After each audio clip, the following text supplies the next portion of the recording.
იცოდით, რომ ევროპაში იმაზე მეტი ქართული წარმოების ნავთობი გაგვაქვს, ვიდრე მოვიპოვებთ? ხუთი თვე ვიკვლევდით, როგორ საღდება ქართულად, სავარაუდოდ რუსული საქცირებული ნავთობი. უკრაინაში ომის დაწყების შემდეგ მიმართულება რუსეთი-ევროპა, რუსეთი მესამე ქვეყანა ევროპად რომ შეიცვალა, ამას ჩვენი გამოძიებაც ადასტურებს. რა როლი აქვს ამაში საქართველოს? რუსეთი ომის შემდეგაც საქართველოში ნავთობის ნომერ პირველი იმპორტიორია. თანაც ამ პერიოდში იმაზე მეტი ნავთობი შემოვიდა რუსეთიდან, ვიდრე ოფიციალურადაა რეგისტრირებული. სხვაობა 100,000-ობით ტონა ნავთობში.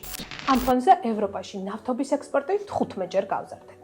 ჩვენ შევისწავლეთ 4 ბაზა, 1 ქართული და 3 საერთაშორისო. საქსტატის რიცხვები მათგან აცდენაშია.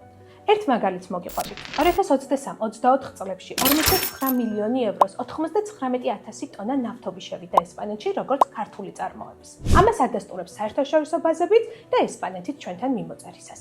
მაგრამ საქსტატი გვეუბნება, რომ ამ წლებში ესპანეთში ექსპორტი საერთოდ არ ჰქონია. იგივე მოხდა იტალიასა და ბელგიაშიც.